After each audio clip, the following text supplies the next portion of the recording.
Je vous propose qu'on fasse un tour de table pour que vous nous dites où vous travaillez, si vous travaillez déjà avec des musées, si vous travaillez avec d'autres structures qu'on pourrait qualifier. Alors on a dit atypiques, c'est-à-dire qui ne rentraient pas en fait spécialement dans les organismes institutionnels. Ça peut être par exemple à la Médiathèque musicale de Paris.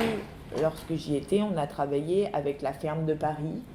Ou quand j'étais du côté de Montlouis, vas-y, rentre. Quand j'étais à Montlouis, on a travaillé avec l'Office du tourisme. Voilà, c'est des structures avec lesquelles on n'a pas spécialement l'habitude de travailler, mais avec lesquelles il y a moyen de faire des actions. Voilà. Donc moi je suis Dora Balagny, je travaille maintenant à la BNF et avant j'étais à la Médiathèque musicale de Paris. J'ai aussi travaillé à la Médiathèque de Montlouis-sur-Loire du côté de Tours. Et puis, encore avant, à la médiathèque de La Riche, pareil, de l'autre côté de Tours. Donc, à peu près des villes d'environ 12 000 habitants, entre 10 000 et 12 000 habitants. Et aujourd'hui, je suis secrétaire de la CIM et c'est moi qui va animer cette table. Attends. Stanislas Chapelle, je suis discothécaire à Cherbourg, en Cotentin. Et on n'a pas d'action avec des lieux atypiques. Voilà. Des musées? Il y a un musée juste au-dessus de notre tête, mais en fait, on ne fait rien avec eux. On avait une porte qui a été fermée à clé. Alors, au départ, on avait un espace art en fait, entre nous deux, mais il y avait la boutique du musée qui faisait trop de bruit pour les collègues. Enfin bref, c'est un truc classique. Et du coup, tu viens ici pour avoir chercher des infos parce que justement c'est à côté et retrouver le lien et puis on travaillait aussi avec les espaces. On a beaucoup de botanique sur Cherbourg, des jardins un peu coloniaux, tout ça. Et il y a beaucoup d'expériences menées dans les jardins à la période estivale où on ne peut rien faire à la bibliothèque parce que les gens sont ou à la mer ou au jardin. Donc, et du coup, vous n'avez pas été encore dans les jardins Non, on a accompagné des artistes qu'on a poussés vers les espaces verts mairie et l'action culturelle, mais nous-mêmes, on n'a pas organisé. D'accord. Ok, bah alors du coup, ça peut être cool. Dans les lieux types, on reviendra après. Je vais finir le tour de table. Guillaume Virentin, bibliothèque de Tours, où je suis en section musique et cinéma en charge de la scène locale musicale et du patrimoine sonore, donc les collections de vinyle et 78 tours, à la fois celles qui sont les collections historiques de la bibliothèque, qui était une des premières discothèques de France, et un fonds nouvellement constitué de 33 tours qu'on prête depuis 3 ans. Donc là, on n'a pas d'expérience avec des lieux atypiques, mais ça peut m'intéresser dans la mesure où on a également un service de bibliobus urbain qui est en train de péricliter pour des questions purement structurelles, on va dire, pour faire simple. Et je pense que c'est un outil qui peut nous permettre de nous exporter, et en particulier pour la valorisation et la médiation du vinyle. Il faut vraiment travailler en dehors de la bibliothèque. Et j'aimerais pouvoir construire quelque chose avec le bus pour justement pouvoir nous rendre dans des lieux où on nous attend pas forcément et où on pourrait communiquer ou faire connaître le collectif. Donc Anne-Marie Andrieux, moi je suis à la médiathèque du Conservatoire de Reims. Alors le conservatoire, les élèves sont dans un musée à Reims. Aussi la danse à la Gaîté là-haut. Après, c'est pas la bibliothèque qui est directement dans ce projet-là, mais le conservatoire des groupes ont aussi des idées. Alors, Anaïs Fèvre, moi je suis responsable du secteur musique et image de la bibliothèque d'Épinal. Niveau lieu atypique, là comme ça, je ne sais pas. Néanmoins, à Épinal, forcément, on a le musée d'image, avec qui on fait des choses, mais pas dans mon secteur. On a pu faire des expos, on prête des œuvres, on prête des autres. Mais à part ça, je ne vois pas, donc éventuellement avoir des idées pour faire autre chose. Tu as dit qu'il y avait je me permets de vous tutoyer tous, oui. Hein. Tu as dit que du coup il y avait le musée de l'image, c'est ça? Oui, ça s'appelle la Cité de l'image, oui, c'est ça. C'est les images d'Épinal. Ah oui. Alors Ibrahim Ba, psychothécaire à la médiathèque de Villeneuve-d'Ascq. Là, au sein de la médiathèque, comme je le disais tout à l'heure, c'est des instruments de musique, etc. Et là, je commence à travailler pas mal à l'extérieur, notamment au centre de détention, où voilà, je suis en train de tester la musique en centre de détention. Là, j'ai fait un premier don dans les 3 bibliothèques du centre de détention. Et j'aimerais aller plus loin dans cette démarche. Et ce qui est possible de faire, j'y prends aussi. Alors là, par contre, pour ce qui est centre de détention, ce ne sera pas mon sujet en lieu atypique. Mais après, voilà, il y a des pistes qui sont applicables dans d'autres structures. Donc voilà. C'est qu'on y avait pensé du coup, et je me demande si ça ne va pas apparaître dans une des tables, plutôt des tables rondes. Bonjour, moi je m'appelle Camille Bailleux, je dirige une association qui s'appelle Dynamo à Lille. On a un festival qui s'appelle Live entre les livres et qui regroupe 137 événements à peu près qu'on fait en médiathèque sur tout le territoire de France. Du coup, on est plus acteur musique actuelle de base, mais voilà, ça m'intéresse en tout cas d'avoir aussi vos retours sur justement comment vous mettez en place d'autres partenariats avec d'autres lieux. Nous, du coup, la base de notre projet, c'est de faire des concerts en médiathèque, mais ça nous est aussi arrivé de faire des concerts en musée, dans les CDI des lycées. Enfin voilà. Du coup, en termes de collaboration et de coopération, je trouve ça très très intéressant. Ça, je suis là. Moi, je suis Laurence Lefebvre, je travaille dans une des structures de la BFM, donc à Limoges. C'est le seul endroit en France où quand vous dites BFM, les gens ils pensent bibliothèque, c'est quand même génial. Dans la rue, on demande la bibliothèque. Quand je suis arrivée ici, on m'a dit la BFM. J'aime bien. Donc, bibliothèque du quartier, qui a un projet de reconstruction. Et dans ce projet de reconstruction, on sera, je pense que je peux maintenant dire, c'est pas serait, mais sera avec le centre social, la maison des services publics et peut-être quelques associations. Et notre idée, c'était de mutualiser avec le centre social tout ce qui était un espace de répétition, un espace de création musicale. Je parle que de la musique, hein, il y a d'autres trucs mutualisés. Voilà, donc c'était... quand j'ai vu lieu atypique, je me suis dit que ce soit du partenariat ou dans ce qu'on veut créer, ça reste municipal, le centre social il est municipal, nous on est municipal, mais avec l'envie de travailler un peu plus ensemble, un peu sur le modèle d'Antipode, quoi. Notre idée de départ. Je ne sais pas quelle arrivée ça se passe.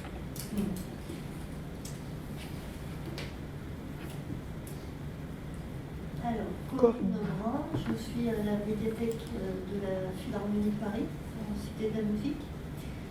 Et on pourrait dire que c'est un lieu atypique dans le sens où, étant donné qu'il y a une salle de concert, un musée, des actions pédagogiques et la médiathèque, en fait, très souvent, quand on propose quelque chose, on nous dit « Ah ben non, c'est pas à vous à faire ça, parce que ça va être, on va se mélanger avec les autres structures. » Donc, en fait, il y a un petit problème de positionnement, disons, et une difficulté de proposer des choses qui soient bien pour la médiathèque, sans être confondues avec les autres départements.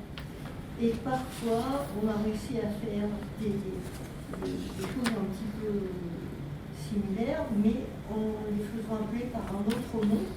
Bon, parce qu'il ne fallait pas qu'on fasse de concert dans la médiathèque. Donc ça s'appelle retour d'expérience suite à des formations qui ont lieu. Enfin, vous voyez un peu ce genre de problématique.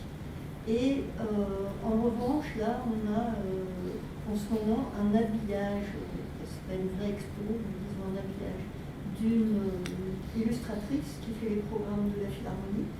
Et là, c'est quelque chose qui a été proposé par le service de la communication. Et donc là, alors là, aucun problème. Voilà. Donc là, ils ont investi, si on veut, la médiathèque, ils sont presque nous a demandé notre avis, mais à la limite, c'était presque même pas la peine. Et voilà. Donc, je ne sais pas si c'est atypique, mais en tout cas, ce qui m'intéresse, c'est vraiment la façon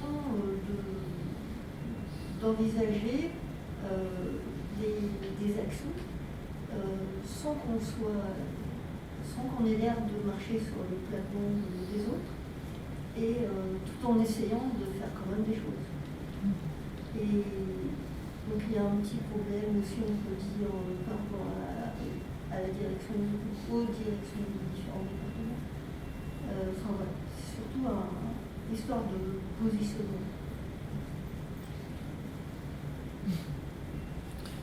On verra ce qu'on peut proposer. Bonjour, donc Pascal s'appelle, je fais la synthèse du congrès, j'essaie toujours de tâche de m'asseoir, donc je vais tenter de faire un panorama des ateliers. Donc voilà, et sinon j'ai un métier.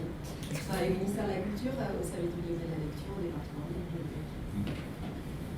Merci. Donc Christophe Charmillon, je travaille en tant que discothécaire dans une bibliothèque de Clermont-Auvergne Métropole. Excusez-moi, j'ai pas entendu. Je travaille dans une bibliothèque de Clermont-Auvergne Métropole. D'accord. Qui regroupe 15 établissements et qui sont eux-mêmes regroupés en bassin de lecture. Et dans mon bassin de lecture, il y a 4 établissements et il n'y a qu'un établissement qui a des disques, enfin des CD. Et par contre, sur mon territoire, j'ai un musée qui existe depuis longtemps, mais qui était fermé aussi depuis longtemps, qui va rouvrir, et dont la thématique est la vigne. La vigne ? La vigne, oui. Ouais, très bien. Je travaillais à Montlouis-sur-Loire où il y avait justement plein d'actions autour de la vigne. Prévu pour l'instant chez les. Il y a beaucoup de vignes dans le Oui, ça a eu. En Auvergne, vous avez été la première région touristique. Région très ensoleillée. Bonjour, Marc Labiche, qui est petit Fofal à Toulouse. Je suis venu parce qu'on est centre de ressources des musiques actuelles, mais on est un peu à lieu atypique dans ce sens. On est une association loi de 1901, on a été la première médiathèque de CD à Toulouse avant qu'il y ait réouvert les urbanistes. Concernant le centre de ressources, en fait, nous on a monté un fonds un peu singulier, un peu unique à base d'affiches sérigraphiées, de fanzines, tout ce qui était production un peu à la marge justement autour de la musique. Et en fait, on va ouvrir un nouveau centre culturel dans le Tarn-et-Garonne en 2024, un gros lieu, et on est actuellement en veille justement sur tous les lieux un peu atypiques, hybrides, qui croisent justement la médiathèque, le centre d'animation, le jardin remarquable, le campus créatif. Donc je suis venu un petit peu m'inspirer de ce qui se faisait autour de nous. Voilà. Mais après, piste, et puis on va changer dessus. Ouais, voilà, parce que c'est le principe, c'est que je vais vous apporter des choses de mon expérience, mais le but du jeu, c'est aussi qu'on réfléchisse tous ensemble à partir des expériences de chacun, des idées de chacun.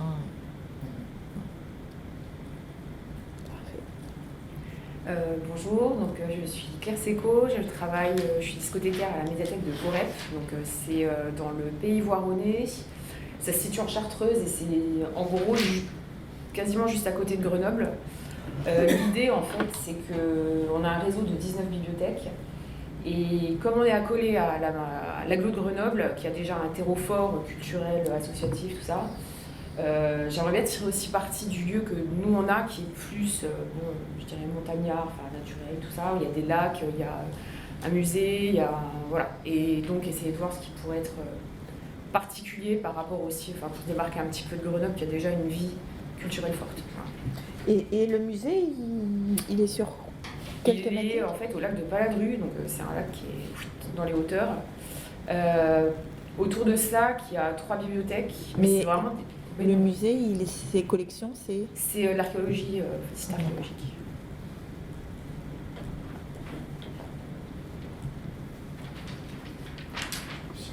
Parce que... Marie Rezer, je suis responsable du pôle images et son dans les bibliothèques de Metz. Et nous, on travaille déjà avec le musée de la Cour d'Or, qui est un musée d'art et d'archéologie de Metz. Et on a déjà proposé des tables rondes et des rencontres musicales chez eux. Super. Ça fait un écrin un peu plus chouette que les bibliothèques qui sont pas... Donc du coup, vous travaillez avec les musées pour faire écho à leur collection ou pour investir le lieu là? Non. Là, par exemple, en janvier, on a proposé une rencontre autour de la musique baroque. Donc, c'était pas en lien avec leur collection. Ni en lien avec leurs expositions. Non. C'était juste... c'était dans leur lieu, en fait. Dans leur lieu, voilà. Ouais.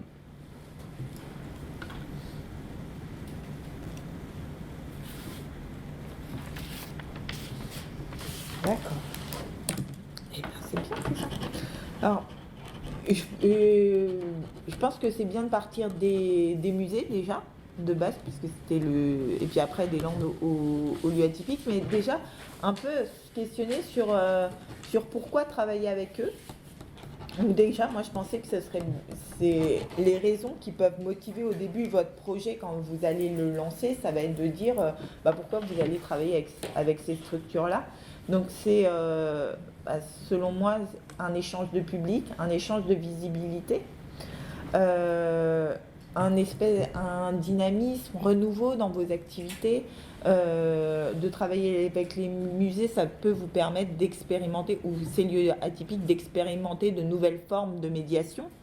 Et puis, parce qu'on a ensemble des missions qui sont partagées. Est-ce que vous voyez d'autres raisons de travailler avec ces musées ou ces structures un peu atypiques que celles que j'ai énoncées là? Non. Après, du coup, c'est musée quel style?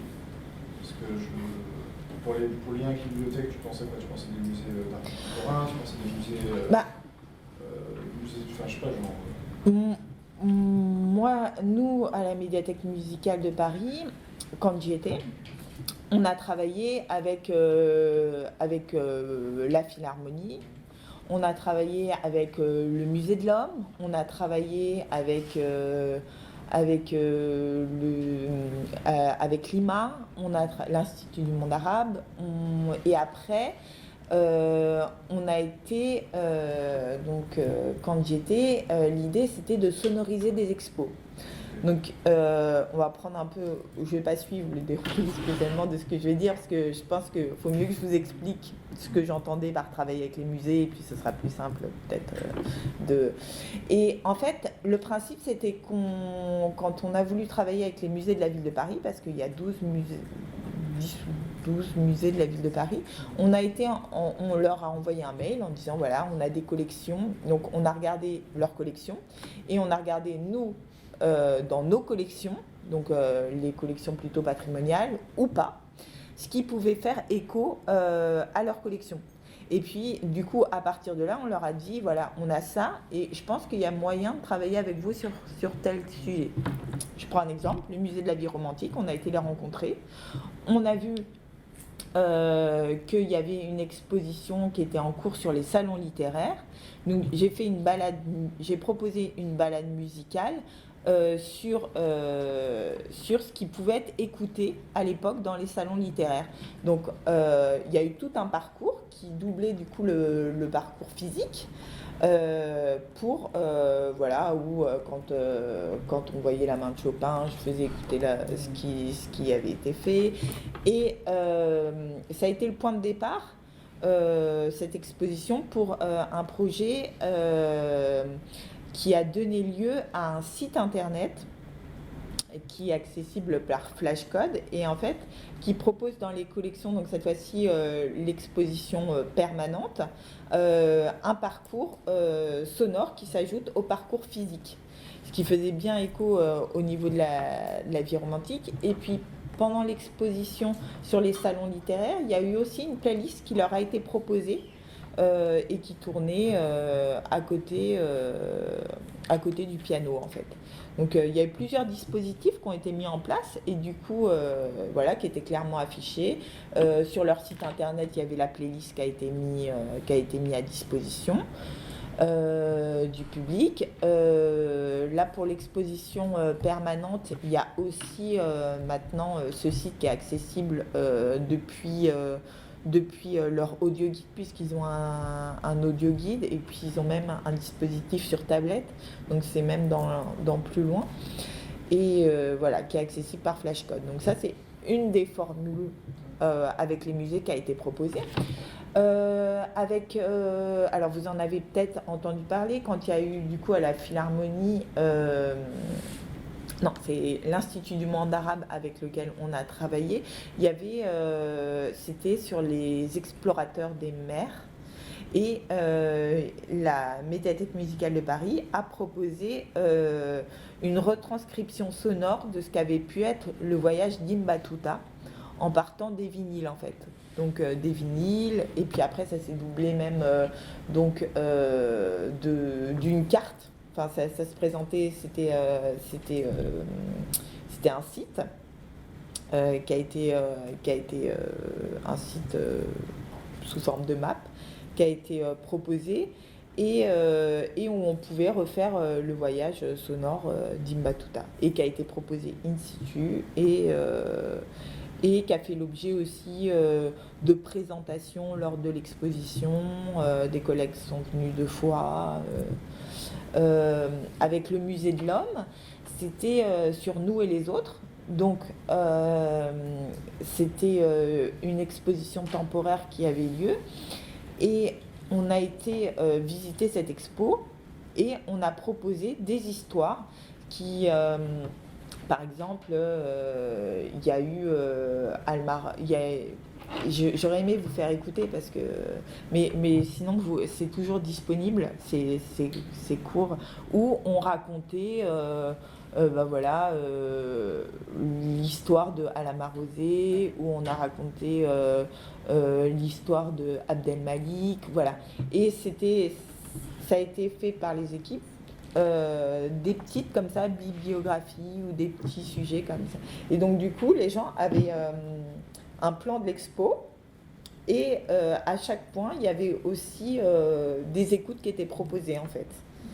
Donc, et qui se retrouvaient aussi sur un mini-site en ligne. Donc, c'est toute la partie exposition et valorisation et puis travail, vous, du coup, de proposition de fonds autour, de création de fonds autour. Est-ce que vous avez travaillé aussi sur la partie restauration? Je sais que les musées, du coup, le conservateur, il a une mission aussi de restauration un petit peu de certains documents. Dans les musées, ils ont une mission de restauration. Est-ce que vous avez pu vous en emparer aussi du coup pour restaurer les disques, restaurer ou même du patrimoine musical aussi, le passage restaurer du patrimoine musical? Est-ce que ça peut être une piste, par exemple, dans le partenariat que vous avez eu avec le musée? Est-ce que ça a été envisagé? Non, pas du tout. Non, c'est pas du tout. Non, ça n'a pas du tout été du tout parti de là, non. La BNF a un service de restauration du dépôt légal. Ça doit être le seul. Ouais. Parce qu'il faut les moyens, la technique, la connaissance. Donc ça, c'est pas à notre portée. Après, en autre lieu atypique avec lequel on a été amené à travailler, c'est par exemple la ferme de Paris. Donc on a été les rencontrer, on a dit voilà, on aimerait bien travailler avec vous, eux aussi. Qu'est-ce qu'on peut faire ensemble? Et donc on a monté ensemble une veillée musicale par exemple. Ça me tient bien à cœur. En fait, le principe, c'était les animaux sont rentrés très tôt à la ferme musicale l'hiver. Et donc, l'idée, c'était que parents et enfants viennent, rentrent les animaux et après se retrouvent autour d'une veillée musicale comme il y avait avant. Donc en fait, ils ont une espèce de petite bergerie et les enfants s'installaient avec leurs parents et on chantait des comptines tout en s'appuyant sur les vinyles qu'on avait donc de la médiathèque et puis aussi les CD enfants. Et on a alterné entre petites histoires, écoute de vinyle et puis chants récités entre eux. Voilà. Et donc c'était sympa. Et puis eux, ils sont venus, alors moi j'étais partie, mais je sais qu'ils sont venus aussi dans l'échange qu'on avait convenu avec eux. Ils ont fait intervenir un spécialiste pour parler, alors il me semble que c'est sur la biodiversité ou un ethnomusicologue. Enfin voilà, il y a eu un échange. Eux, il y a un intervenant qui est venu chez nous présenter une conférence et nous, on a été chez eux pour proposer cette veillée musicale. Il y a eu un jeu de piste musical qui a été organisé pour la fête des jardins. Voilà, petits et grands. Donc, qui je pense se retrouve toujours là-bas, donc c'est aussi une piste. Il y a une sieste musicale aussi qui a été proposée à la ferme de Paris. On avait espoir de proposer un bal, mais voilà, avec le Covid ça s'est pas fait, mais l'idée c'était de faire un bal populaire à la ferme. Donc pareil, en s'appuyant sur nos disques, en faisant danser les gens, voilà. Donc voilà ce qu'on a. Donc voilà, un bal champêtre. Après, en lieu atypique que je pensais peut-être également au cinéma. Quand j'étais à la médiathèque musicale de Paris, il y avait un festival qui s'appelle Festival Pop Quiz ou bref, je sais plus, mais qui était sur le cinéma documentaire plutôt orienté musique, et avant chaque séance, ils nous ont proposé ce qu'ils appelaient la cerise sur le gâteau. C'est-à-dire qu'on choisissait un morceau musical, donc ils avaient éteint toutes les lumières et avant le début, ils diffusaient un extrait musical qui faisait écho au film.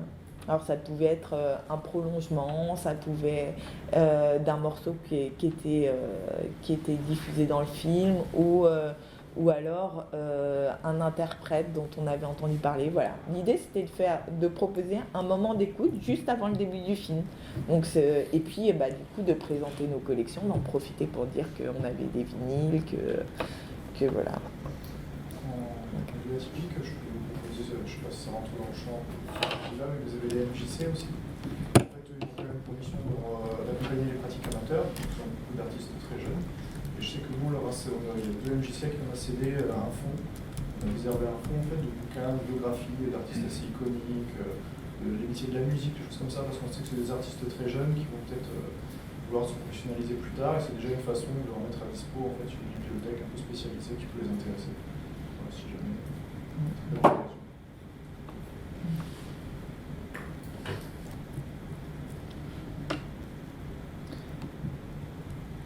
Tout ça, c'est des opérations qui ont fonctionné. Et moi, je ne peux pas m'empêcher de penser que souvent, rien que de les évoquer, il y a des tas de projets qui nous viennent en tête qui sont magnifiques, mais il arrive que même si les différentes structures, et parfois elles sont sur le trottoir d'en face, littéralement, elles dépendent toutes de la même collectivité, mais certains estiment qu'ils ont leur chasse gardée, et travailler, collaborer avec elles, c'est extrêmement difficile. Parfois simplement pour des questions de personnes, mais parfois pour des questions d'organisation, de liens. Est-ce que... Alors, moi, ce que j'aimerais savoir, c'est est-ce qu'il y a, je ne pense pas qu'il y ait une voie royale, mais des idées de levier ou de techniques qui peuvent nous permettre, dans la mesure du possible, de lever avec le moins de difficultés possible ce type de problème. je pense qu'on évoquait ce matin ce qu'on a vu avec le RIM et tout ça. Je pense à ton association. C'est vrai qu'une association, c'est souvent un bon levier pour séparer deux entités institutionnelles. On peut faire la médiation. Et qui vont permettre d'organiser ou l'événement, ou l'expo, ou parce que ça calme un peu tous les égos. Ça... Et en même temps, ça ne la met pas à l'abri des histoires propres aussi et tout ça. Et nous, on a eu, il y a le même problème ce que tu viens de dire, on a eu des exemples qui ont eu lieu, enfin des choses qui ont eu lieu parce qu'il y avait une asso au milieu, ou un lieu associatif. Après, tu peux aussi avoir les partenariats qui sont des partenariats où finalement chacun reste un peu chez soi. Moi, nous, je peux en parler avec Musiofage, on l'a expérimenté par exemple avec la Cinémathèque de Toulouse, avec qui on a travaillé avec des heures quand même. On a monté une double expo en fait sur le fanzine, c'est un fond de fanzine cinéma et un fond de fanzine musique. Et ce qu'on a fait, c'est qu'en fait, en face de la Cinémathèque, il y avait le Crous. Donc nous, on a travaillé en partenariat avec le Crous pour proposer l'expo musique et la Cinémathèque a proposé l'expo cinéma. Chacun est resté chez soi. Finalement, même si on s'est mis d'accord sur l'édito, les moyens étaient séparés et tout. Mais le public, les publics pouvaient quand même transiter, mais globalement, les équipes restaient dans leur truc. Voilà, c'était, on a quand même gardé une forme de frontière de travail qui a fait que ça s'est déroulé sans problème pour des médiateurs. ménager la chèvre le chou.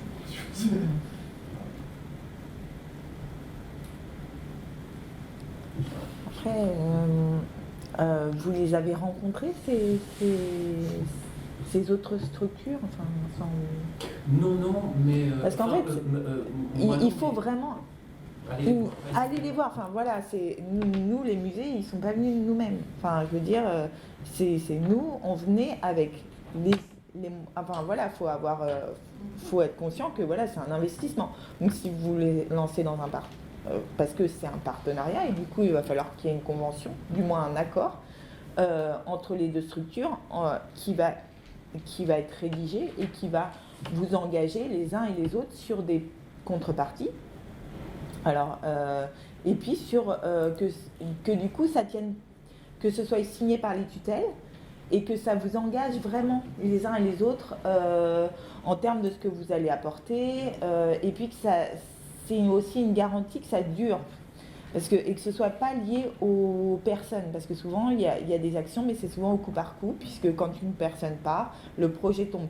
Le fait d'établir cette convention de partenariat, ça vous permettra que ça dure, et puis que chacun respecte ses engagements, notamment en termes de visibilité, parce que quand vous êtes amené à travailler avec des grandes structures, philharmonies, choses comme ça, quand vous y allez après, vous avez passé des heures à travailler sur un projet et que vous voyez que le nom de la médiathèque apparaît pas, il faut avoir le truc qui dit « Ah oui, mais vous êtes engagé à mentionner sur tous les documents de communication qu'on avait contribué au projet. » Voilà.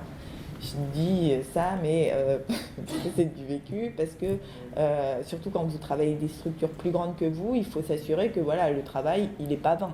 Évidemment, il n'est pas vain parce que vous en ferez la promo dans votre établissement, mais c'est bien que l'établissement s'engage à en faire de même. Et ce qui est bien de travailler avec les musées municipaux, c'est que vous avez à peu près à Tours, oui même, dans les petits musées, vous avez à peu près des mêmes tailles de public, les mêmes ambitions, donc, et que l'échange, il sera assez équilibré. Donc, eux, vous mentionnez dans leur communication, ce ne sera pas un problème. Enfin, quand on a travaillé avec le musée de la vie romantique, on est partout marqué que la médiathèque musicale a contribué, et ce qui était bien, a contribué à un parcours sonore.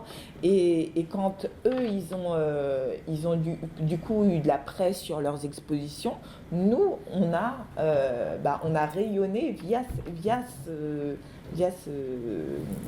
leur communication, via les expos. Voilà, il y avait marqué que il y avait cette expo, et puis la médiathèque musicale de Paris a proposé une playlist où vous propose des balades sonores, enfin voilà. Donc c'est bien. Moi je pensais aussi en autre lieu atypique, peut-être les endroits où vous avez des châteaux. Il y a des choses à monter à partir de ce que vous avez dans les vinyles. Et après, alors il y a évidemment les playlists, évidemment à la médiathèque musicale de Paris, il faut se dire aussi qu'il y a une grosse équipe. C'est quand même 4 personnes qui travaillent à la programmation, ce qui est pas forcément le cas dans vos structures. Donc vous pouvez pas forcément vous permettre de monter un site en ligne comme ça se fait à la médiathèque musicale de Paris. Par contre, venir avec vos vinyles sur un samedi pour proposer une animation musicale, c'est totalement jouable, je pense. Ou proposer une balade musicale, c'est jouable. Après, l'idée, c'est de même en proposer plusieurs pour pouvoir en faire profiter le plus de public possible à partir d'une même base. En lieu atypique, après, des choses qui se sont faites, c'est je me rappelle que Metz avait proposé dans un bar, je veux dire, un petit déjeuner musical. Voilà, c'est un autre lieu où il y avait un autre public et voilà. Et ça peut être aussi faire un petit déjeuner que vous faites dans votre structure, le proposer à une autre structure si vous voyez que ça peut coller à la thématique de leur expo. Souvent, en plus, les thématiques de nos petits déjeuners ou de nos animations, elles font écho à une animation dans la ville ou enfin, je sais pas, à vous de me détromper ou de me confirmer, mais en général, vous profitez d'un temps fort dans la ville pour le faire, non?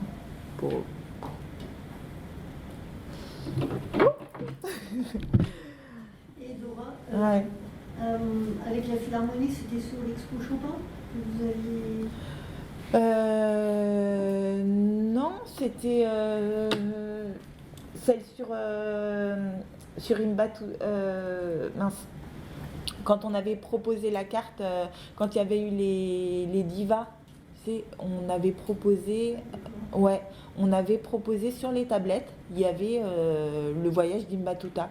On avait réutilisé du coup ce qu'on avait fait à Lima et le mini-site qui a été réutilisé pour l'exposition sur les divas. Et après, il y a eu d'autres choses. Je me rappelle qu'on avait prêté des vinyles pour une expo.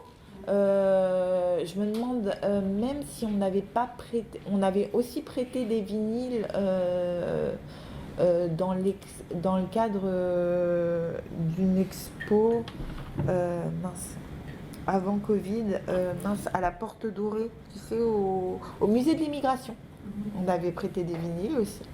Est-ce que quand tu dis que justement en établissant une convention, c'est des choses qui peuvent devenir plus ou moins pérennes, ça veut dire par exemple, est-ce que à la Philharmonie, vous êtes au courant des prochaines expos qui ont lieu? Et est-ce que c'est un travail qui est suivi vraiment? Alors moi, je suis plus à la médiathèque musicale de Paris, mais oui, on était informés quand il y avait des besoins. Souvent, ils nous sollicitaient. Hein. Ouais. Voilà. Mais parce que justement, il y a eu des blocages un peu avec la Philharmonie. Enfin, voilà, parce que disons que c'était plus facile pour nous d'aller démarcher. On s'est aperçu qu'en termes de visibilité et même en termes de rendu, c'était plus facile de travailler avec les musées de la ville de Paris en fait, qui avaient plus à gagner de travailler avec nous que les grosses structures, où là on se limiterait à du prêt de vinyle souvent. Ouais. Et puis pour nous ça a été plus intéressant en fait. On avait rencontré, avant que je parte, le musée Zadkine, où aussi il y avait un projet de faire quelque chose. Mais bon, voilà, on en avait rencontré plusieurs, et puis à un moment donné, manque de personnel, il a fallu se recentrer sur quelques projets. Mais je pense que ça va se continuer. Mais en tout cas, ce que je peux dire, c'est que, voilà, en fait, avant de se lancer dans l'aventure, voilà, faut essayer de voir avec eux combien de personnes aussi chez eux peuvent participer au projet. Voilà, quand on a rencontré la ferme de Paris, il y avait au moins 3 agents qui pouvaient être là. Par contre, la contrainte, c'était que voilà, ça se passait assez tôt. Là, pour la veillée musicale, c'était à 15h qu'il fallait rentrer les chefs pour qu'à 18h tout soit fini. Ce qui était assez différent du calendrier qu'on a plutôt à la médiathèque musicale de Paris où tout se passe en soirée, etc. Enfin, voilà. Et, mais du coup, ça a permis que ça se fasse. Pareil pour le jeu de piste, ça s'est fait...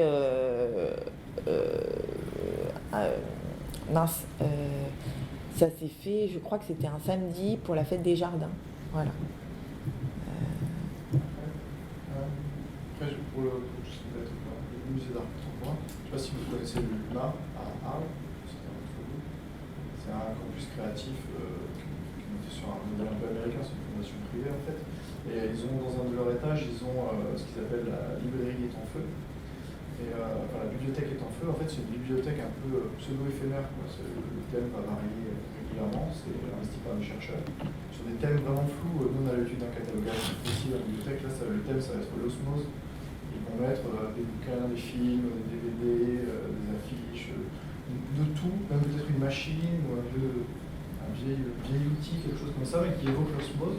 Et ils vont travailler sur ce thème de l'osmose.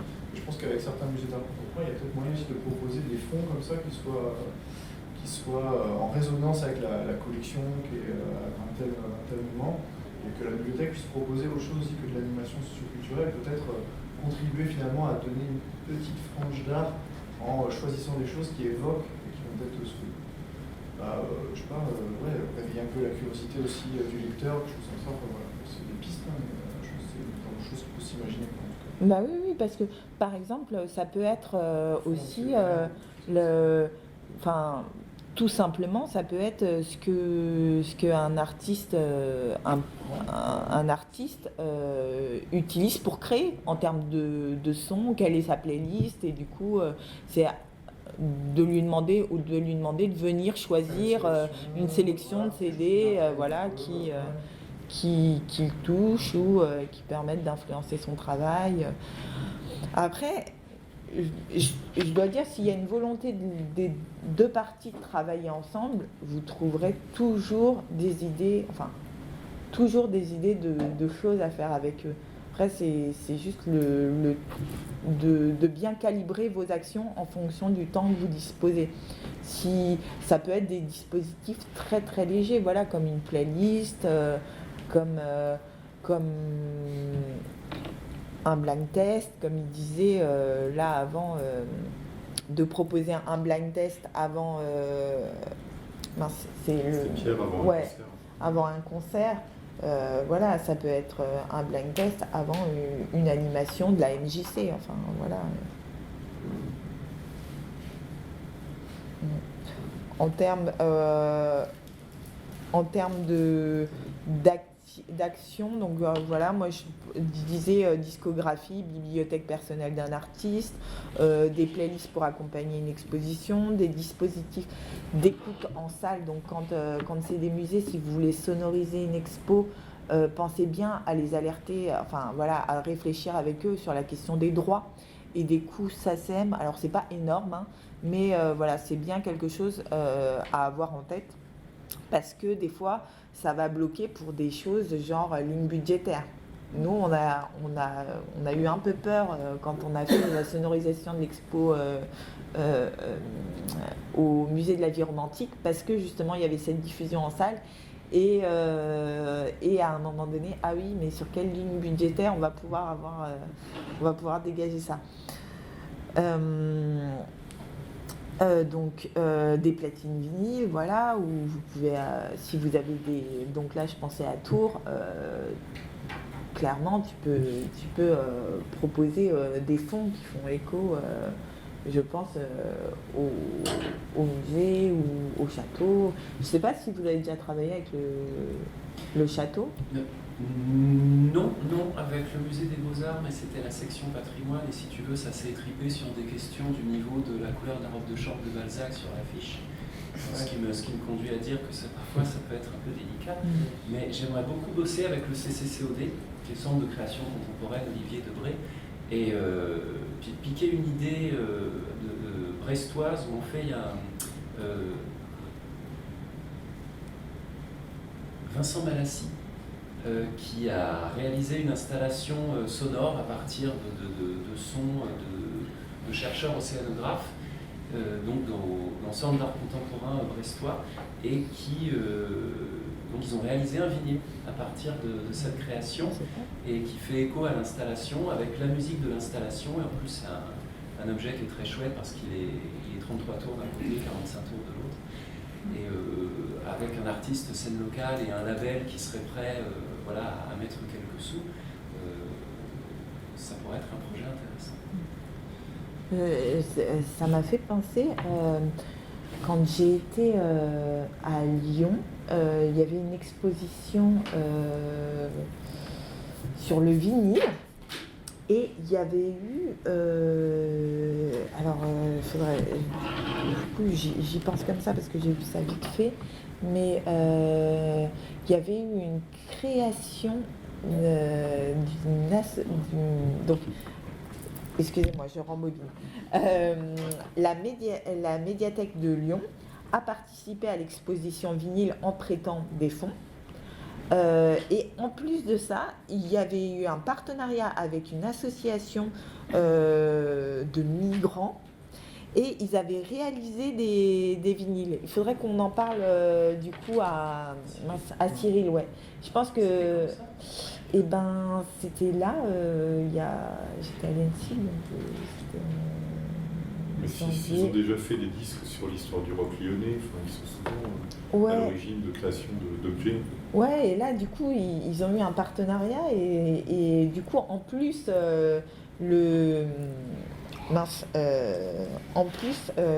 l'association a pu exposer les œuvres de ces personnes pendant l'exposition. Et alors j'avais vu aussi dans cette exposition qu'ils avaient travaillé avec des artistes qui avaient refait des pochettes. Je me rappelle que et du coup ça avait été un projet de la médiathèque apparemment. Donc je me souviens que il y avait Pénélope Bagieux, je crois, qui avait refait une pochette d'un disque. C'était pas du coup l'expo sur la scène locale des années 70, je crois. Non, ça c'est avant, c'était il y a 3-4 ans. Ah oui, d'accord. Ouais. Non, là c'était récent, c'était sur l'histoire du vinyle, et c'était au musée de l'imprimerie, je crois. Ouais. Je crois que cette expo, elle était au musée de l'imprimerie, justement. Ouais. Donc, je pensais aussi à quelque chose que j'ai vu. Donc c'est pas forcément des lieux atypiques, mais plutôt des structures avec lesquelles vous pouvez travailler. Il y a aussi les startups qui proposent des dispositifs immersifs qui peuvent combiner à la fois l'image, le son, et qui peuvent vous essayer de faire un partenariat avec eux pour tester des dispositifs de réalité virtuelle. J'en ai rencontré là au 104 et ils me disaient que ils cherchaient à faire connaître leurs dispositifs et à les faire tester au public. Donc si vous avez des festivals un peu je ne sais pas si dans vos structures vous avez des festivals du type NUMOC qu'il y a à Paris, c'est un festival du numérique, et donc dans ces cas-là, musique et numérique, on cherche à proposer des choses un peu originales. Et là, ce que j'ai pu tester, c'est qu'on se retrouve, en fait, on mettait le casque et on pouvait vivre le concert, mais avec une très grande proximité avec les artistes grâce à ce dispositif de réalité virtuelle. Et après, dans le même style, c'est que vous pouvez essayer de travailler aussi avec les Fab Labs. Peut-être que déjà vous travaillez un peu, je sais qu'il y en a un à Tours. Est-ce que vous avez eu l'occasion de faire des... On avait essayé, ça avait été très laborieux. Ah mince. C'est pas le pôle numérique, il est complètement refondu, et bon là c'est des vrais jeunes qui savent de quoi ils parlent, donc c'est beaucoup plus dynamique, les jeux vidéo sont apparus, ça y est, et maintenant il faut structurer tout ça, mais c'est une question de temps je pense. Fab Lab, on avait fait le Repair Café, et c'est pas un souvenir très agréable parce que ça avait super bien marché, mais les collègues eux-mêmes n'étaient absolument pas convaincus. C'était comment est-ce que tu peux m'expliquer, nanana, où est du calme, il n'y a pas de table thématique. Donc le monde n'est pas forcément toujours prêt. Nous on a un lieu, enfin c'est pas un lieu, c'est un non-lieu. Ça a été fait 2 fois. On est une ville qui a été vachement aidée parce qu'elle est pauvre, Cherbourg. Et on a eu vous avez peut-être eu ça dans certaines de vos villes, c'est les plans de rénovation urbaine de certains quartiers qui sont en difficulté. Et ça a été l'occasion souvent du collectage de la mémoire de la population, d'un immeuble. Et on a eu beaucoup du travail de géographes, sociologues, et avec des enregistrements, tout ça. Et qui finalement, avec la bibliothèque, alors c'est un peu le contraire, c'est qu'on ne va pas dans un lieu atypique, mais c'est ces quartiers-là qui disparaissent ou qui se transforment, qui sont venus dans la bibliothèque sous forme d'exposition, diffusion sonore, enfin ça peut être dans les deux sens. Moi je trouve que le lieu atypique, bah oui, c'est les et tu parlais d'objets, comme à Lyon on a fait des objets, c'était des livres avec du son, avec un CD et je trouve ça beau parce que la mémoire des voix, des sons d'un endroit, d'une industrie qui a disparu, on est dans le domaine musical aussi, et les Orus sont souvent l'occasion de ça en fait, d'archiver, de patrimonialiser. Ça s'appelle les Orus ? L'Oru, c'est des projets de rénovation urbaine qui sont financés par l'État dans les régions. Je dis ça, c'est juste un acronyme. Et du coup, ça a donné lieu à une exposition. C'était quoi Il y a eu 2 expositions déjà sur des quartiers. Et en plus, au niveau des publics, là, on se retrouve avec des gens qui viennent dans une bibliothèque qu'on ne voit pas d'habitude, et qui viennent écouter les enfants d'une école qui a disparu, parce qu'ils sont, c'est dans l'environnement sonore, avec des haut-parleurs au-dessus de toi. C'est assez émouvant en plus, c'est assez beau parce que c'est des gens qui ont l'habitude de prendre ces sons-là, c'est pas simplement un dictaphone, c'est un truc un peu plus. Je pensais aussi à autre chose, en parlant de choses un petit peu atypiques qui sont, alors du coup, c'est pas un partenariat avec les bibliothèques, mais en fait, c'est un festival qui existe dans les Alpes-Maritimes qui s'appelle ECHO. Et en fait, c'est dans une vallée, donc c'est enclavé dans les montagnes, et il y a des énormes trompes acoustiques en fait, qui sont là, et où les gens en fait, les gens viennent après, mais au début, ils balancent en fait des sons, des prises de sons sur vinyle comme ça dans toute la vallée. Et du coup, ça se répond et les gens, ils sont là en train d'être emmenés par tout ce son. Et le dernier jour, ils peuvent venir eux-mêmes avec leur disque et les passer, quoi. Enfin voilà, et je trouve que c'est quand même complètement dingue comme truc. En plus, avec la canne naturelle qui est... alors l'endroit exactement, je ne l'ai plus, mais c'est l'association qui s'appelle Dôme qui fait ça, D-O-M-E, en pause. Alors c'est dans les Hautes-Alpes, à la ferme du Failly. Voilà. C'est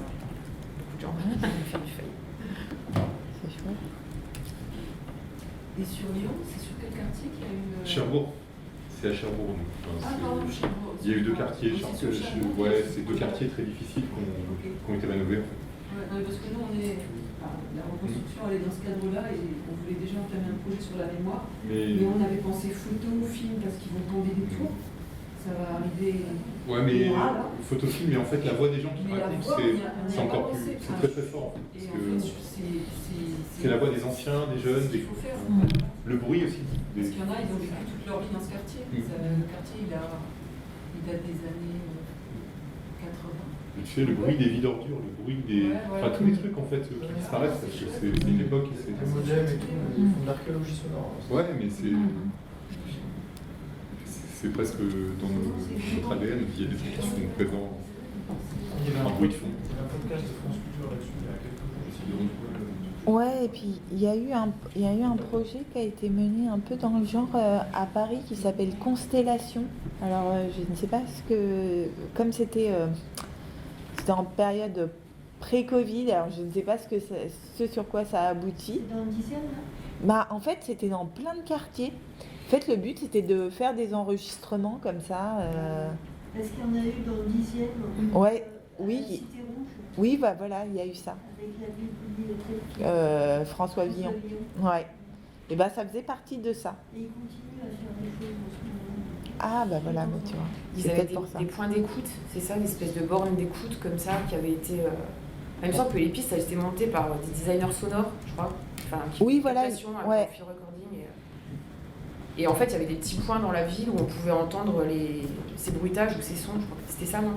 Bah, je pense que c'est ça parce que, en tout cas, je me rappelle qu'ils avaient travaillé avec des designs. Ouais, c'est ça. Ouais.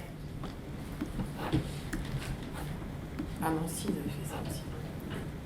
Ouais. Avec le musée d'art moderne. Et le collectage de.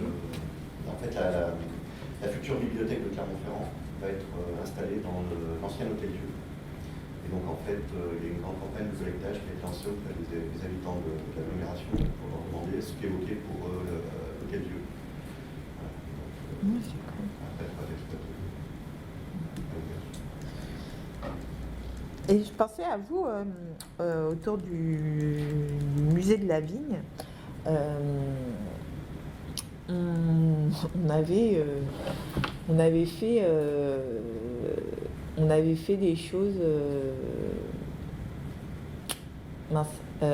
des choses à la médiathèque musicale de Paris, justement autour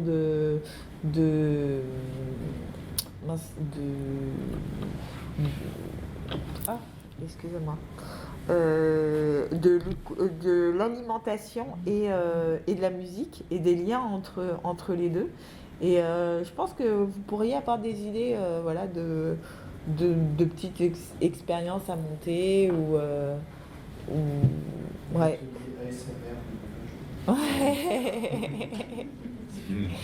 Non mais on avait eu un repas qui disait qu'en fait les aliments n'avaient pas le même goût en fonction de ce qu'on pouvait écouter.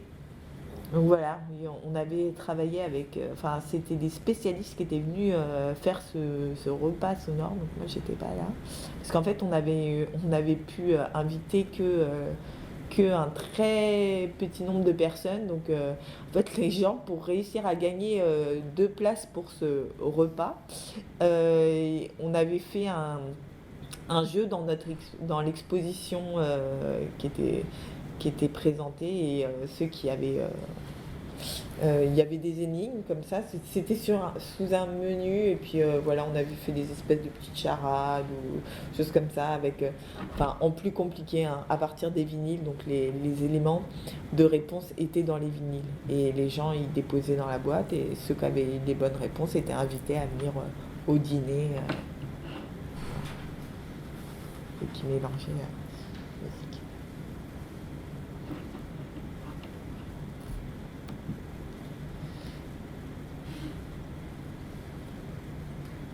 Et sinon, pour enregistrer les gens, il faut quand même peut-être un peu de matériel, des personnes qui. Et après, il faut gérer les. Ça peut être un projet où on fait le projet à voir. On a travaillé avec des radios, beaucoup, des radios libres et des radios web, qui ont l'habitude de parler aux gens aussi, parce que c'est pas facile d'arriver comme ça. En plus, nous, on n'est pas très légitime. Et là, il y avait un géographe et il y avait un gars qui fait de la radio libre qui enregistre les vieux commerces qui disparaissent, les cafetiers, tout ça. Donc ils sont capables de passer 5 heures avec quelqu'un et de faire sortir des choses.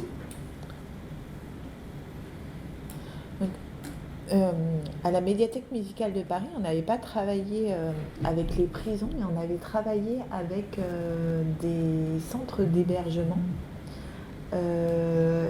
Et on avait été là-bas pour leur proposer de créer avec eux, je pensais pour vous, le centre de détention, on avait travaillé avec eux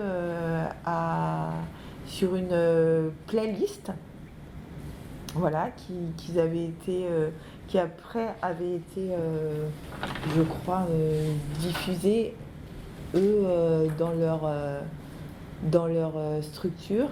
Ils étaient venus aussi chez nous en échange et on leur avait présenté aussi on leur avait proposé un petit déjeuner musical je me rappelle, sur la nouvelle scène française féminine, moi-même qui l'avais fait. Et du coup, ça avait été le prétexte un peu à eux parler des musiques qu'ils aimaient en fait. Au début, on a débuté là-dessus et en fait très vite, c'est eux qui sont venus avec leur CD nous présenter ce qu'eux avaient dans leur chambre, ce qu'ils écoutaient, pourquoi ils aimaient. Et du coup, ça avait été un moment assez fort, c'était assez joli. Je réfléchissais parce qu'il y a eu tout un programme et d'ailleurs qui continue. C'est avec un centre du 13e. Je pourrais vous retrouver un peu la programmation si ça vous intéresse parce qu'ils continuent à mener des actions avec eux. Oui, sur le sujet de l'atelier, je trouve que ça paraît beaucoup plus facile quand un service, médiation, animation. La plupart du temps, on fait ça, on fait 2 trucs comme ça dans l'année, quoi, dans une bibliothèque commune. C'est lourd, quoi. Ouais. Oui, c'est ça. À trouver des partenaires, ça paraît évident. Et alors, on a trouvé une parade, nous, avec les peu de moyens humains qu'on a, c'est de travailler beaucoup avec les événements qui ont lieu sur le territoire et d'intervenir à un petit endroit, comme tu disais, près de documents. Ouais, c'est ça. Et puis... faire intervenir quelqu'un en résidence, mais de façon très courte, très légère. Oui. Après, justement, je ne connais pas vraiment vos... Enfin, là, vous m'en avez dit quelques-uns. Et je pensais... justement, j'ai bien à l'esprit que moi, j'ai travaillé à la médiathèque musicale de Paris, c'était quand même à l'aise. Mais justement, c'est ce qui a permis d'expérimenter aussi. C'est aussi l'avantage, c'est d'avoir cette expérience-là. On peut vous dire ce qui a marché, des choses que... Et après, il ne faut pas hésiter à essayer de les contacter pour dire « Ah bah vous avez monté ça, nous ça nous intéresse, on a à peu près la même thématique, est-ce qu'on ne pourrait pas réutiliser quelque chose que vous avez fait ?» Je pense que voilà, si à un moment donné dans votre ville, il y a quelque chose autour de la musique romantique, bah bingo, on a déjà fait le travail, contactez-nous, on vous le donne. On a fait tout un cycle musique et nature, il y a un mini-site, faut pas hésiter à le réutiliser comme support pour après vous, ça peut être le réutiliser pour faire écouter les playlists à partir ou réutiliser les playlists, ça peut être aussi repartager cette ressource-là, qui est ce site-là et qui est bien fait. Et sur le site de la médiathèque ? Oui. Ouais. Alors, sur le site de la médiathèque musicale de Paris, il y a un onglet événements passés et vous avez dans les événements passés toutes les expositions en ligne qui sont disponibles.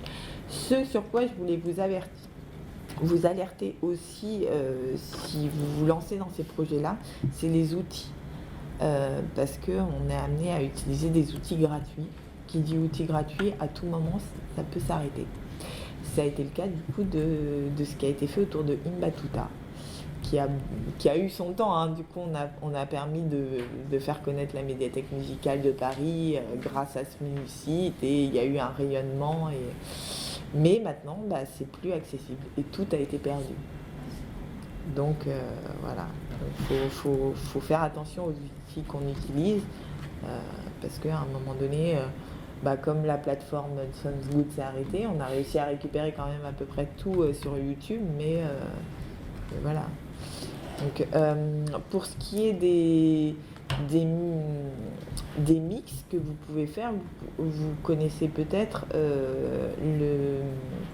l'outil Mixcloud qui vous permet justement de proposer des playlists à partir de vos collections patrimoniales.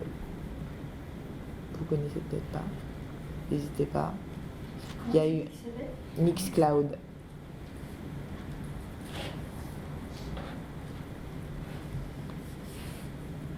Et on a fait un rétexte là-dessus, Damien, qui va bientôt être mis en ligne dès qu'on aura lancé la diffusion.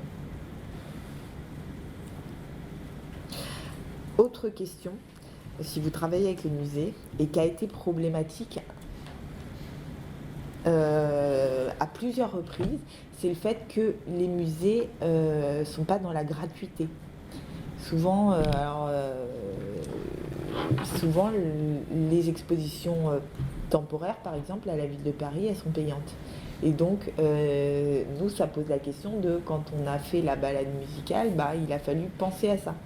Et du coup, le mentionner dans la convention, que nous, on était d'accord de le faire, mais à condition que ce soit ouvert et gratuit. Pareil, encore plus au Musée de l'Homme, quand on a fait les animations, il a fallu un peu batailler pour que cette animation elle soit proposée à titre gratuit et que ce ne soit pas, du moins, aux adhérents de la bibliothèque. Ça, c'est le fait que ce ne soit pas gratuit, parce que ça peut poser des petites difficultés, ou du moins c'est bien à garder à l'esprit quand on rédige la convention avec eux.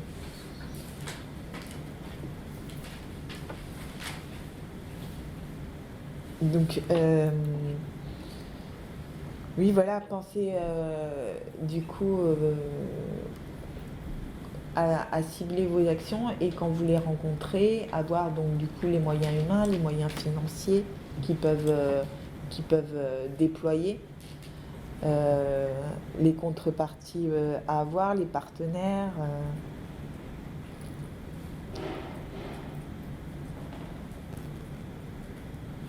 Et puis, ouais, voilà.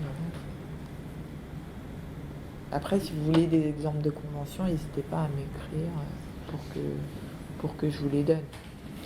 Ça, c'est un peu chiant à rédiger. Alors, c'est toujours bien d'avoir des modèles. Un service juridique? Pardon? Vous n'avez pas un service juridique à la ville de Paris qui fait ça? Non, c'était pas le service juridique qui a rédigé les conventions, c'était nous. Ouais.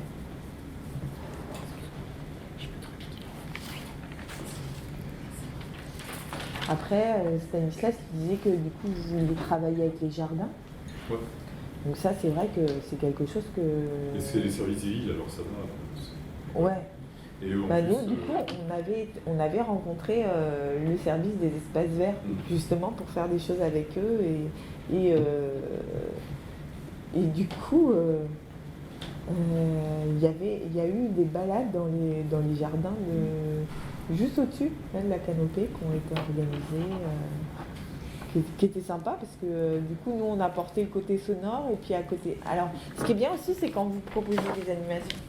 J'y pense, c'est d'essayer de faire ça en duo, c'est-à-dire que vous allez donner le pendant sonore, et puis quelqu'un qui parlera soit de, par exemple, ça peut être un conférencier qui lui parlera de l'aspect peinture ou sculpture, enfin, ou pour les jardins, botanique, ouais.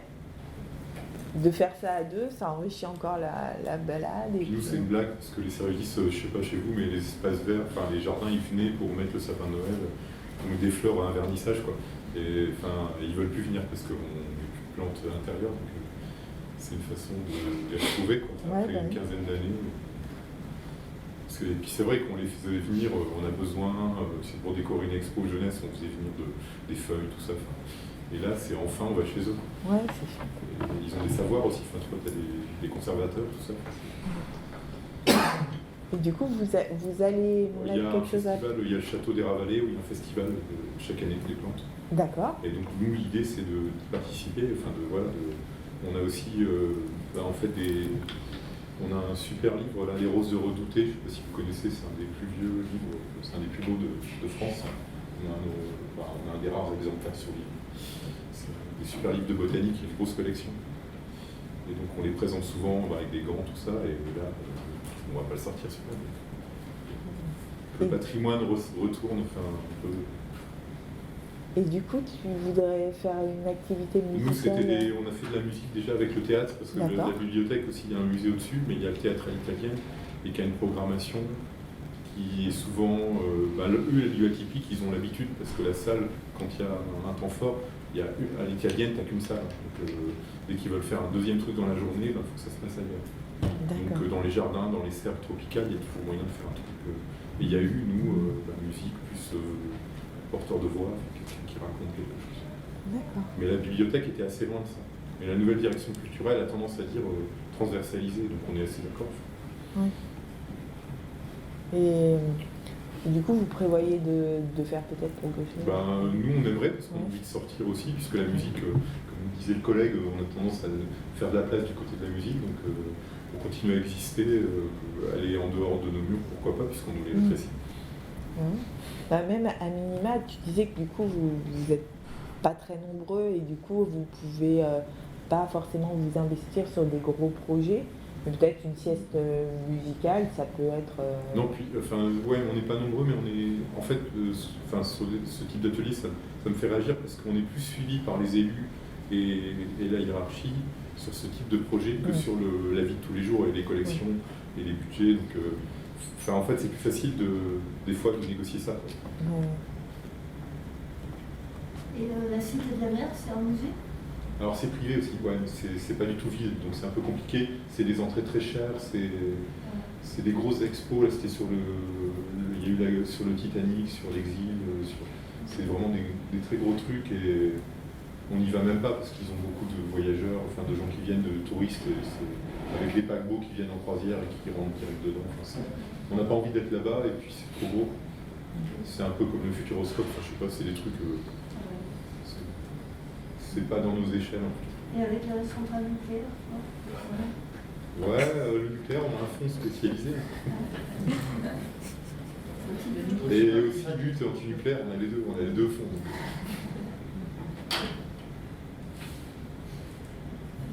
C'est atypique pour le coup, mais c'est pas fermé, on peut pas y aller.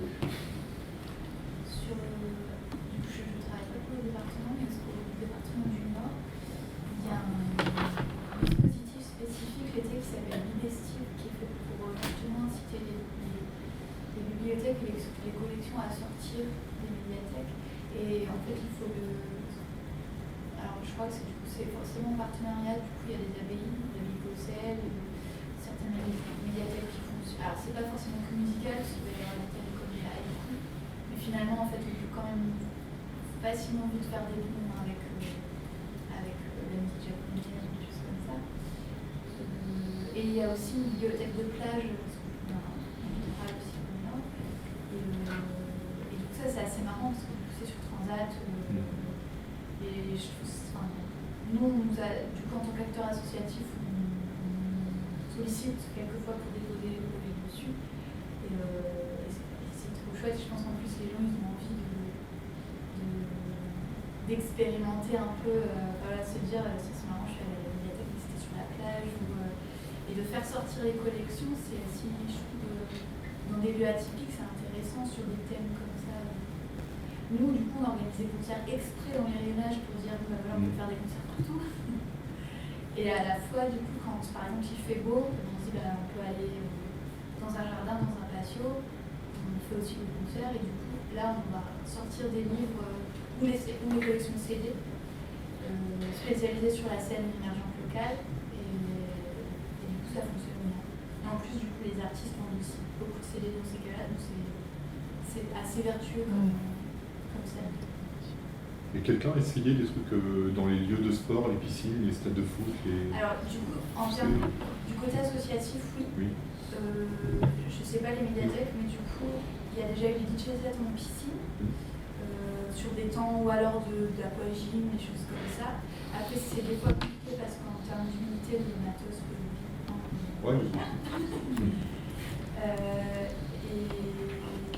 mais ouais, en général, mais c'est marrant, en plus ça va plus aller sur de la musique électro, je sais pas si forcément, mais avec le...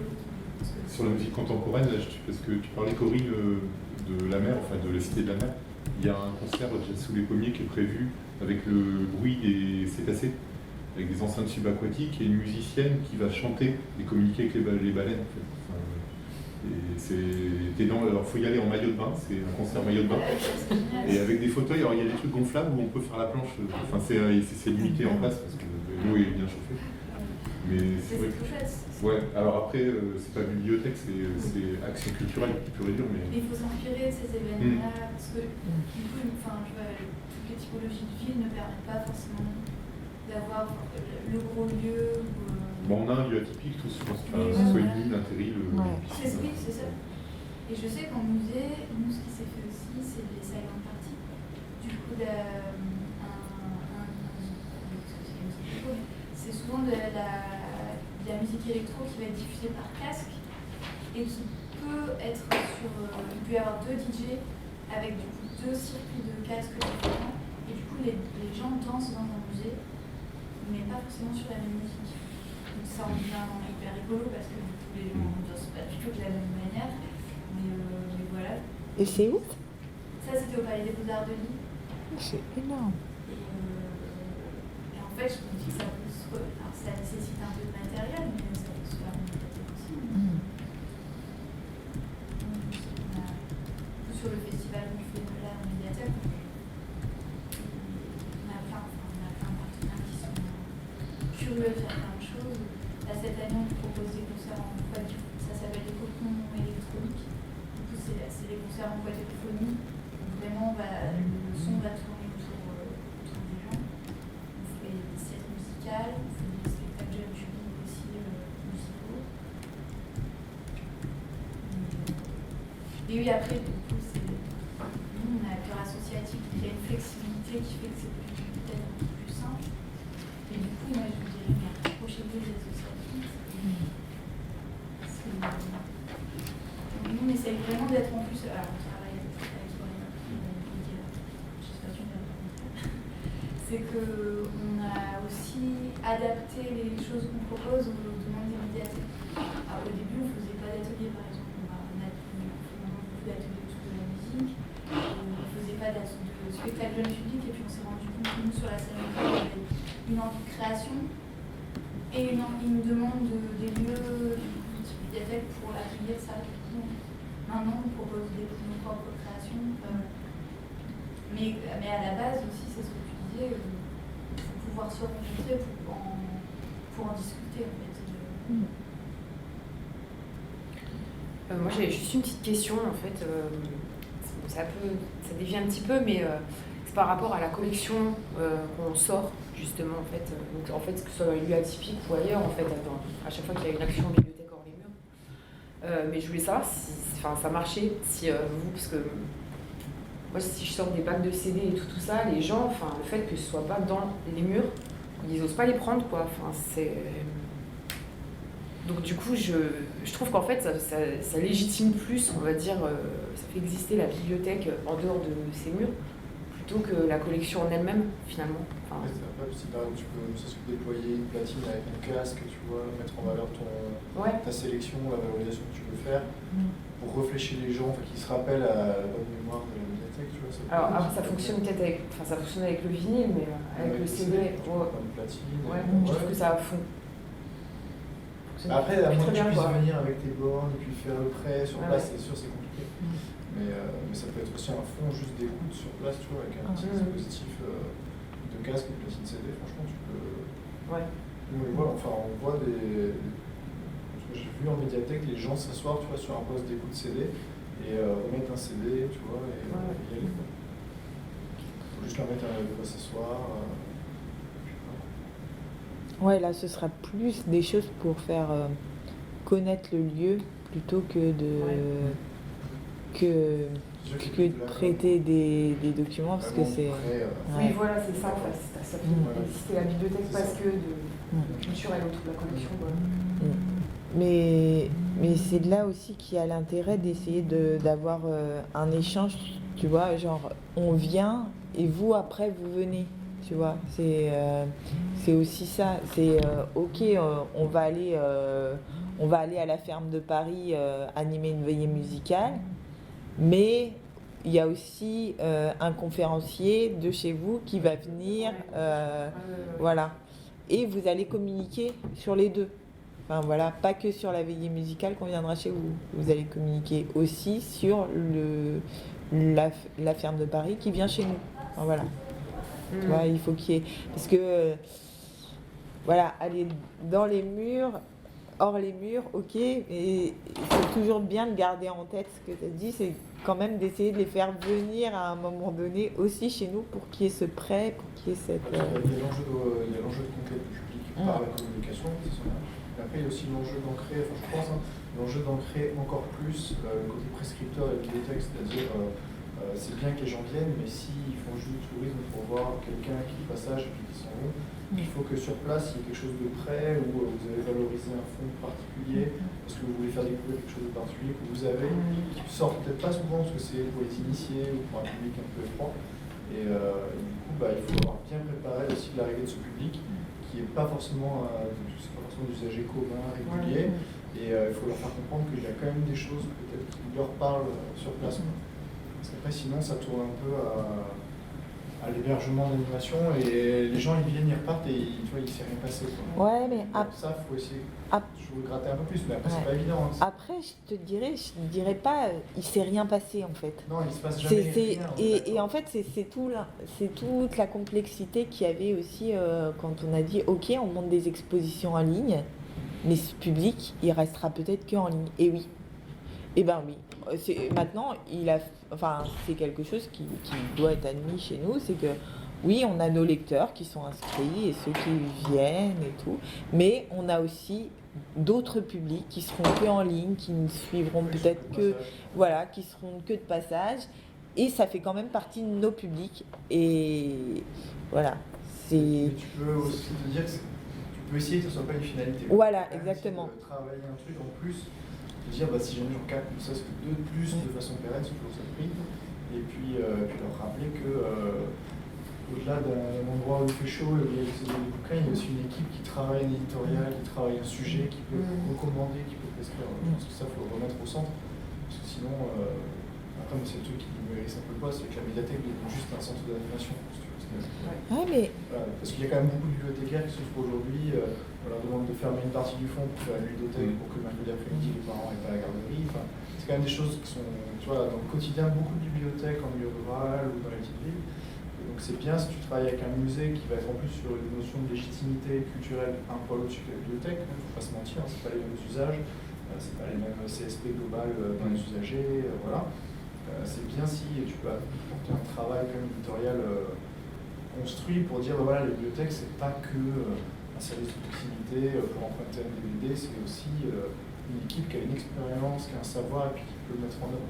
Enfin, voilà, moi je dis pour ça, mais après c'est assez vrai ce que tu dis, tu n'es pourtant pas dans la fonction publique, tu es associatif. Ouais. Mais nous ça fait du bien à la profession qui va pas très bien, quoi. De sortir de nos murs à chaque fois, quand on rencontre des gens, on a à nouveau envie de travailler, quoi. Enfin, je pense qu'on est un peu tous dans le même... Avec la baisse de moyens, la baisse de prêts, la baisse de fréquentation, ça fait vraiment... c'est thérapeutique, quoi, aussi. Oui, et puis après, tu vois les usagers qui te redemandent des conseils, des choses comme ça, c'est toujours bien.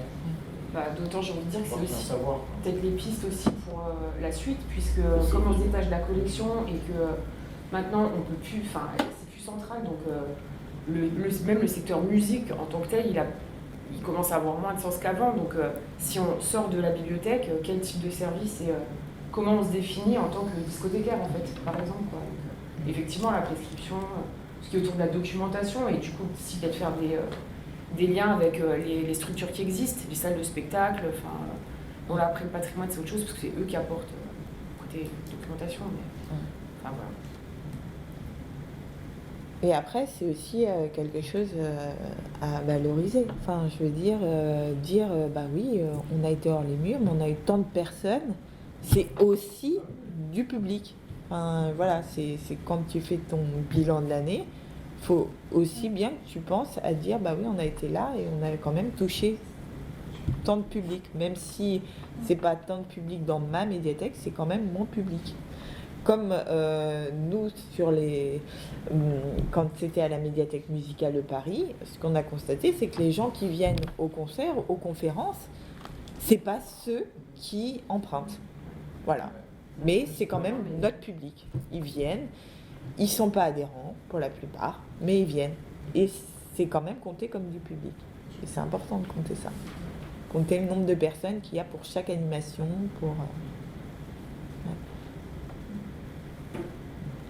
Pareil pour le nombre de vues de vos sites. Voilà, si jamais vous faites un site en ligne, bah oui, il faut dire, bah voilà, il y a quand même tant de personnes qui suivent ça, ou il y a, par exemple, je sais pas, les vidéos, les petites vidéos là, qui a été fait autour de nous et les autres. Ça a même, il y a même une radio. Une grande radio, alors je sais plus, j'ose pas dire que c'est France Culture parce que voilà, on est enregistré, alors si je dis une bêtise, mais je sais qu'il y a une grande radio qui a parlé de ces histoires qui étaient le pendant de l'exposition Nous et les autres. Et qui a dit voilà, allez écouter, alors bon, ils ont cité le site du Musée de l'Homme, pas le site de la Médiathèque musicale de Paris. Il n'empêche ils ont communiqué sur ces vidéos-là. Et donc, ces vidéos YouTube, elles sont énormément vues. Alors, en effet, c'est pas le public qu'on aura à la bibliothèque. N'empêche que c'est quand même du public qu'on touche et qui connaît la Médiathèque musicale de Paris. Enfin, qu'on touche. Moi, maintenant, je suis BNF, mais que la Médiathèque musicale de Paris est touchée. Voilà. Bon, du coup, Stan me dit que c'est fini. J'espère que je vous aurai apporté, enfin, qu'on sera tous apporté des éléments, que vous ressortirez avec des idées. N'hésitez pas à me solliciter ou à vous solliciter si vous avez des envies ou même si vous voulez qu'on vous donne des éléments de choses qui ont déjà été faites, il ne faut pas hésiter. Voilà. Merci. Merci à tous. J'étais ravie de vous rencontrer.